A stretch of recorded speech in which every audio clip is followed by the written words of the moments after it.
I had the pleasure of meeting Dr. Liza Jones, a PTA at Northeast Georgia Medical Center. Her experience and background are inspiring, and her efforts when it comes to working reflect some of what I have done in the past.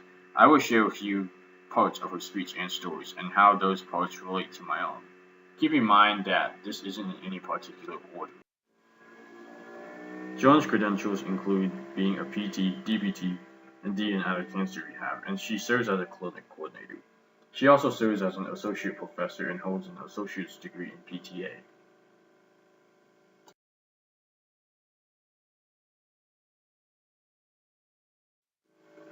Jones, as said in her speaker series, is not a good student in high school. She struggled a lot and always had terrible grades in high school. And by the time of her senior year, her GPA was around 2.7. In addition to a low GPA, she has skipped classes as much as possible. I was in her shoes at one time when I did not take high school seriously. Though I did not skip class, I did not put forth any effort into doing well in academics, and I struggled through school as a result in my freshman year of high school. I can see how I can relate myself to her, even though our current positions in society differ. Dr. Jones also has issues with testing, and it is evident when she took the GRE 3 times. She said she struggled and she didn't get the score she wanted. And similar to her, I had situations where I took the SAT and the ACT, and those tests were rigorous at first glance, and like her, I never viewed those exams as a piece of cake. Both of us took the test, the GRE for her and the ACT SAT for me, and our test scores were rather underwhelming. We took them multiple times, and we were still not satisfied, even though we worked hard and poured forth all our rigor and effort into those tests. But ultimately, we were not that satisfied. Speaking of having low and expected scores, positions are also crucial to success. My position in school academics since high school may be higher, but extracurricular activities relevant to my major are sorely lacking. Dr. Jones has participated in many activities and started at a low position in the medical field to gain her traction and potential. Dr. Jones in her speech stated that she worked long hours in order to pass difficult classes to get into med school. I have to do the same rudimentary tasks in order to make myself stand out amongst the pool of other applicants. I applied for highly competitive internships at the NSA and even volunteered at a local thrift store. Ascending the academic ladder was the intent behind her motives, as well as my own. Furthermore, she also offers some insight pertaining to seeking opportunities, and I have always taken such words to heart. Those tips encourage one to step out of their comfort zone and take advantage of situations that others may not know or be aware of.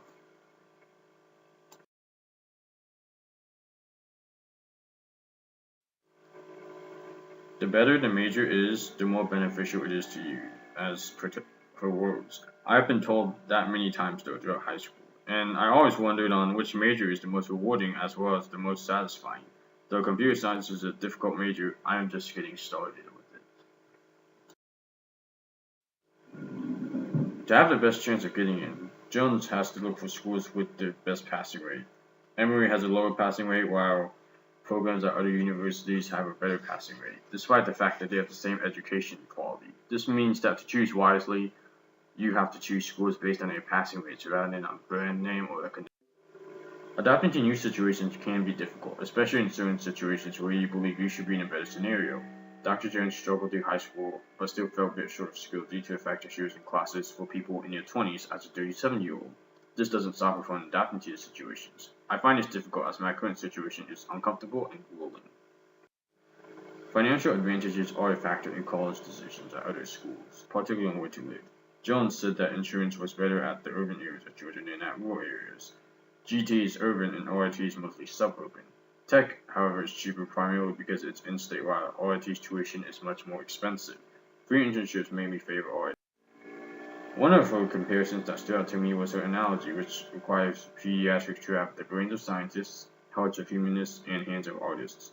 I personally thought that this was inspirational due to the fact that every career will require one of those 3 factors, if not all 3 of them. As mentioned before, inspirational quotes can get an individual through the toughest situations.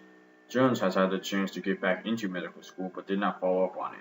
Similarly, I had opportunities to receive scholarships, but those scholarships were unheard of by both my parents and I. Both situations have parallels to them, the rigor and the slippery opportunity. Sometimes, hard work and effort are not enough to overcome obstacles. Jones took the GRE 3 times before being admitted. My ACT and SAT scores are not the end of my struggles, and her speech has set a clear vision and direction in which encounters, tests, and struggles are possible in college. Academics are not the only obstacle I would need to tackle, as many obstacles await in my journey in college. Computer science fields require the knowledge of challenging concepts. Medical fields are not much different, according to Dr. Jones, as the requirements are also rigorous and raise high stakes. The efforts I have seen in Jones' speech and how she overcame it are relatable to my current situation. From her time in high school to her time in college, challenging medical fields were never easy to begin with. Those challenges require the most determined work and effort.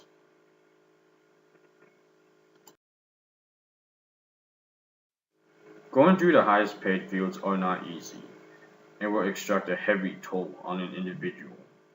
But as long as one is carrying the wills and resources they need, they have a shot getting to where they want to get to, much like how Dr. Jones has achieved the goals of being a pediatric.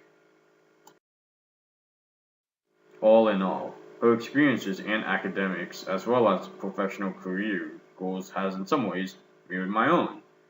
The pathway she has explained, the choices she made, and the efforts she has put in reveals a substantial amount of similarities to my own current college career.